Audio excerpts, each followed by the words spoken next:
Hello everyone, welcome back to my YouTube channel. How are you all? I hope that you all are fine and healthy at your place. I am Abhinav and you are watching my channel Abhinav Dubey. I hope that आप लोगों का English का paper जो 22 Feb को था, that was your first board examination of a core subject, वो काफ़ी अच्छा गया होगा.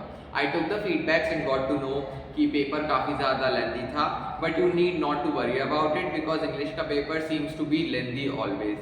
बिकॉज उसमें मल्टीपल सेक्शंस होते हैं, reading section, writing section, literature section, जिसमें रीडिंग सेक्शन में पैसेज पढ़ने में ज़्यादा टाइम निकल जाता है, राइटिंग सेक्शन में बहुत ज़्यादा सोचने में टाइम निकल जाता है और लिटरेचर सेक्शन में जितना लिखो उतना कम पड़ जाता है. So first paper is done and dusted, let it be and now let's focus on other subjects as well because the journey of board examination is not just concerned to one subject but it is a combination of other subjects as well. आपकी percentage एक subject पे नहीं, सारे subject की combinations को मिलाकर बनेंगे. सो I know English के पेपर के दिन काफ़ी लोगों ने नहीं पढ़ा होगा पेपर देने के बाद, बट अगर आपने पढ़ा है तो बहुत अच्छी बात है. उसके बाद मैंने एक दिन आपको इसलिए और दिया था 23 Feb को, सो दैट कि आप लोग अपनी एक खुद की अपने सेल्फ एनालिसिस पे एक स्ट्रेटेजी बनाए. I did not upload videos on those 2 days because I wanted you to be self reliant and आप सेल्फ एनालिसिस कर सके बिकॉज ओनली यू नो कि आपका कितना सिलेबस बचा है. So self analysis is extremely important. आज 24 फरवरी एंड मैं ये होप करता हूँ कि आपने अपनी खुद की स्ट्रेटेजी कुछ ना कुछ बनाई होगी क्योंकि आपके ऑप्शनल सब्जेक्ट दूसरों के ऑप्शनल सब्जेक्ट से डिफर हो सकते हैं, इसीलिए आपका time gap between the 2 subjects भी डिफरेंट हो सकता है. So let's start today's video. So firstly talking about the date sheet. जो कॉमन पेपर्स इंग्लिश के अलावा बचे आप लोग के हुए 9 मार्च को मैथ्स, 12 मार्च को पीई और 2 अप्रैल को आईपीसीएस. ये तीन मेजरली वो ऑप्शनल सब्जेक्ट्स होते हैं for all the 3 streams. And now moving forward to the stream wise date sheet. So talking about science stream की डेट शीट 22 इंग्लिश के बाद अब सीधा 27 Feb को केमिस्ट्री का पेपर है, so they can directly focus on their chemistry now. उसके बाद 4 मार्च को फिजिक्स का पेपर है तो फिर फिजिक्स के लिए वो फोकस कर सकते हैं. उसके बाद 9 मार्च को मैथ्स का पेपर है, फिर वो मैथ्स में फोकस कर सकते हैं. यहाँ पे आप लोगों को ज्यादा गैप नहीं मिले तो आप लोगों को ये चिंता नहीं करनी है कि अब इस गैप में मैं आगे के पेपर का पढ़ लूँ. अगर आपका सिलेबस कंप्लीट नहीं हुआ है, इनमें से कोई सब्जेक्ट इंक्लूडिंग पीई और सीएस, तब आप उस दिन में थोड़े से घंटे आप इन्वेस्ट कर सकते हो for your weak subjects. But आपकी प्रिपरेशन काफी इजीली चल सकती है. डायरेक्टली अच्छे गैप्स है तो आप आराम से प्रिपेयर कर सकते हो फ्लो बाय फ्लो. इजीली ये काफी अच्छे से मैनेज हो जाएगा. बस आप अपना स्ट्रॉन्ग सब्जेक्ट और वीक सब्जेक्ट देख लीजिए. आपको ये स्ट्रॉन्ग और वीक सब्जेक्ट ऑलरेडी पता होगा, आपने प्री बोर्ड्स देकर आया है तो you know it very well. So now talking about the commerce stream की डेट शीट. ये डेट शीट में बच्चों को काफी ज्यादा कंफ्यूजन आ रहा है क्योंकि 22 Feb के बाद सीधा मेजॉरिटी लोग का पेपर इकोनॉमिक्स का 18 मार्च को, पूरा एक महीने का गैप है. सो स्ट्रेटजीज कैसे रहे कैसे सब्जेक्ट के लिए काफी कंफ्यूजन आ रहा है. So let's make that clear. Starting with the commerce plus maths के स्टूडेंट्स, 9 मार्च को आपका मैथ्स का पेपर है. ओके 5, 6, 7, 8 ये 4 दिन तो आप डिवोटेडली पूरा मैथ्स को दोगे, फाइन. बट 4 मार्च तक आप क्या कर सकते हो, कॉम्बिनेशन लगाओ. मैथ्स को तो अभी रेगुलर करो ही मेजॉरिटी ऑफ द टाइम में, उसके साथ आप अकाउंट्स का कॉम्बिनेशन और बीएसटी का कॉम्बिनेशन लगाओ. अब आप क्या करो, अकाउंट्स में 3 बुक है, उसमें से एक बुक आप कोई सी भी अच्छे से कवर कर लो. मैं आपको रिकमेंड करूंगा कि कैश फ्लो वाली लास्ट वाली बुक अच्छे से कवर कर लो क्योंकि उसमें बहुत कम टाइम लगने वाला है.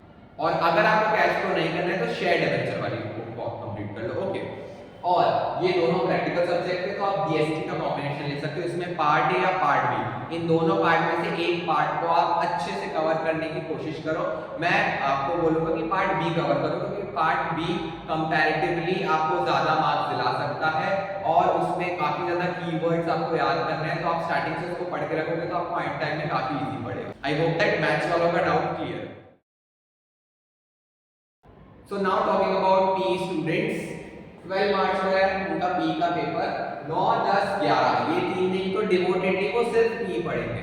बट आज 24 Feb से लेकर 9 मार्च तक वो क्या चीज का कॉम्बिनेशन लगाए, पी तो आप पढ़ोगे ऑब्वियसली, उसके साथ आप कॉम्बिनेशन लगा सकते हो तीनों सब्जेक्ट. क्यों, रीजन आपको एक ही दिन में 4 सब्जेक्ट नहीं करना है, आपको एक दिन में 2 सब्जेक्ट करना है. एक पी तो करोगे, फिर इन तीनों में से आप अल्टरनेटिवली लगा सकते हो.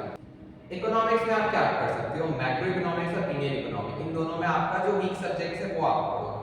मुझे लगता है कि ये एक थ्योरी थ्योरी सब्जेक्ट है, ये भी एक थ्योरी सब्जेक्ट है, तो आपको यहाँ पे इंडियन इकोनॉमी नहीं पकड़कर मैक्रो इकोनॉमिक्स पे फोकस करना चाहिए, क्योंकि यहाँ पे न्यूमेरिकल्स है, तो आप यहाँ पे न्यूमेरिकल्स से सॉल्व करो जितना ज़्यादा हो सके और मैक्रो इकोनॉमिक्स का पूरा कवर कर सकते हो आप। उसकी आपको भी एक बुक कवर करना है, मैंने बता दिया कि या तो आप सेकंड बुक कवर कर लो या तो थर्ड बुक कवर कर लो। बीएसटी में आपको एक पार्ट पूरा कंप्लीट कर लेना है अच्छे से।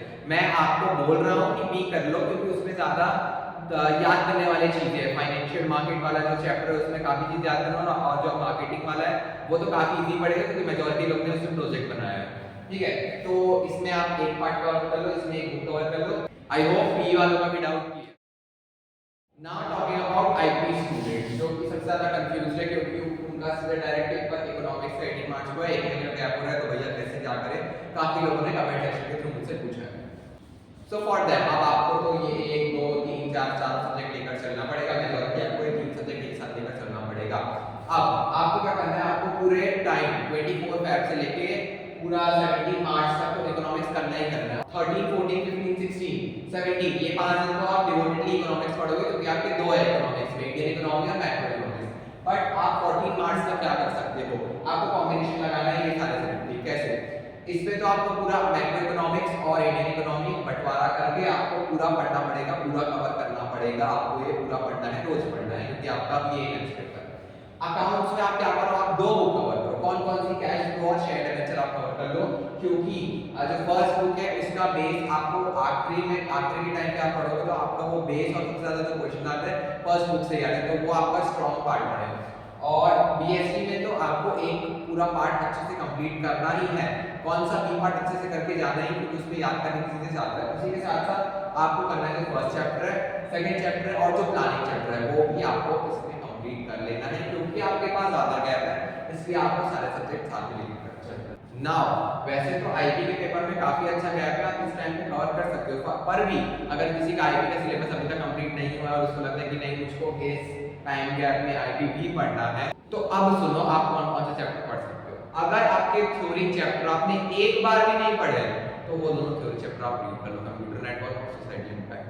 अगर आपने वो थ्योरी चैप्टर रीड कर चुके हैं तो आप क्या करो, वो दोनों चैप्टर को छोड़ के जो 3 चैप्टर आपके बच रहे हैं, डेटा विजुअलाइजेशन, सीरीज और एसक्यूएल, वो 3 क्वेश्चन प्रैक्टिस आप यहाँ पे कर सकते हो, क्योंकि थ्योरी वाले चैप्टर है उनकी थ्योरी आपको लास्ट तक याद रखनी है, तो यहाँ पे आपको थ्योरी ज्यादा ही पढ़ना है। बट अगर आपने इतना सा भी सिलेबस नहीं किया आईपी में तो स्टार्ट करेंगे, बट अगर आपने इनफ कर लिया है, प्रैक्टिस क्लास चल रही थी आपके आईपी पे, आपने अच्छा किया है, so no need to take. So I hope I was able to give you an insight of all the 3 combination with maths, without maths में P और IP। और भी आपको कोई क्वारी हो और अगर आपको कोई सब्जेक्ट पे डिटेल्ड वीडियो चाहिए हो, स्ट्रेटेजी पे कोई भी आपको डाउट हो, comment down in the comment section. I will surely coming up with the next video soon based on your recommendation. Till then, stay tuned and best of luck.